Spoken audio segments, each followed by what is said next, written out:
And we've been talking about innovation, design, and creativity.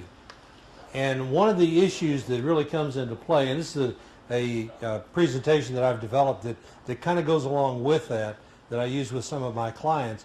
And we talk about how you really create the right path for your business. I call it paving the natural path, but that's how you really build a business. You really build a business by doing certain things in a certain order. I think I may have talked last week about the fact that in marketing we look at the, first of all, at the product, what the product is, then we look at the process, we look at the people, and then finally we look at the performance metrics. Well, you have to know what you're looking for. You really have to know where you're going before you can really start getting there. And so what we start talking about is the development cycle of a business. And if we look at the normal business cycle, the normal business development cycle, a business begins, obviously. It's a startup business, maybe done with hip pocket cash, maybe a well-funded business, but there is some type of a startup phase. And then after that, you go through a growth phase, then you go through a maturity phase where you kind of start stabilizing. We've seen that in the automobile industry. The automobile industry went through a startup phase many years ago, has gone through a growth stage, and now has gotten into a maturity stage where things are leveling out and starting to settle out a little bit. And then the inevitable result of that for most organizations is they end up in a state of decline. They start going downhill and they eventually just go out of business. Now, that's the normal business cycle. If you read most business books, that's what they're going to tell you happens in a normal business. But there's a way to break out of that cycle, and it's a developmental cycle that I call the optimal cycle. It starts out again with startup. Most of the phases are pretty much the same as we go through this. We start up, and then we go through a growth stage, and then we get into a maturity stage where we really are confident and competent at every aspect of the work that we're doing. We're kind of coasting along. But the good businesses will go through another phase here, and they'll go through a reinvention phase. And they'll start looking at what they can do to reinvent themselves. We looked at a video about Starbucks, and we looked at some of the things that Howard Schultz is doing with Starbucks to continually reinvent themselves, but while at the same time staying true to the mission statement that he's got for his business. And that's an important consideration to understand, is what is the mission of the business.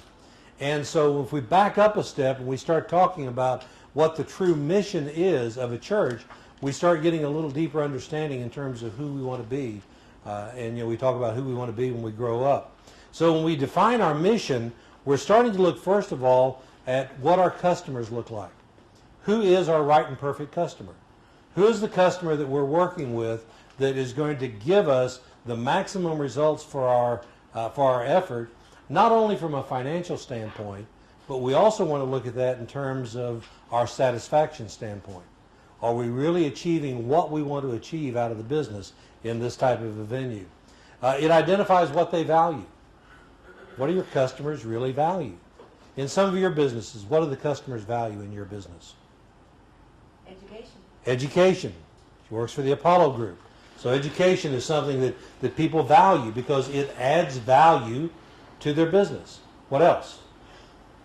Convenience. Convenience. And what type of business? Little clinic, convenient healthcare. Yeah, the little clinic. Yeah.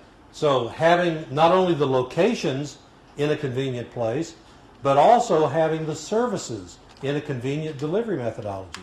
What are some of the other things that your customers value? Quality, okay. So all these different aspects, and they're different, they're unique to each individual business.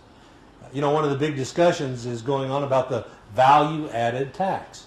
And that's one of the issues that we have to identify that comes right out of the supply chain or the delivery chain, is where do you add value along the way?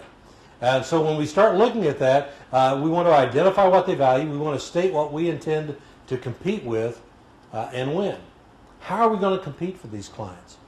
How's the little clinic going to compete with the other, the TUCA clinics that are out there and the hospitals that are out there, the emergency rooms? What is that niche that we can develop that really is going to help us compete and when. And then also it defines the philosophy of the organization. Again, going back to the video that we looked at with Howard Schultz, remember he made the statement that it was not selling coffee. It was the experience that he was really selling. Coffee just happened to be the medium that they were using in that transaction. So you start looking at who your customers are. Pareto's principle, we talked about this a little bit last week. Pareto's principle is the 80-20 rule. And when you start looking at who your customers are, you'll find that they follow somewhat of a normal distribution curve, where you've got a large concentration in the middle. According to Pareto's principle, 80% of our business is going to come from 20% of our customers. And so when we start looking at that, we're also going to find that 80% of our complaints probably come from 20% of our customers as well. And so if we look at that on a normal distribution curve, and we start looking at the 20% of our customers over here that give us the highest yield, and then on the other side of that, the 20% of the customers that give us the maximum number of headaches, what we want to do is we want to focus on this side of the equation. So we really want to know who our customers are and how they give us value. And in a little bit, we're going to talk about how we really determine how we get value out of our customers, or to our customers. And then where do you find your customers? How do you find this information out? I recommend that businesses go back and look at 12 months.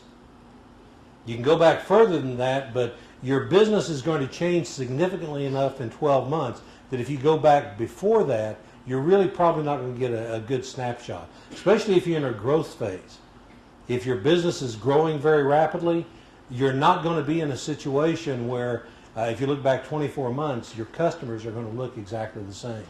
And you need to look at a long enough span of time so that you can really draw some conclusions about your customers.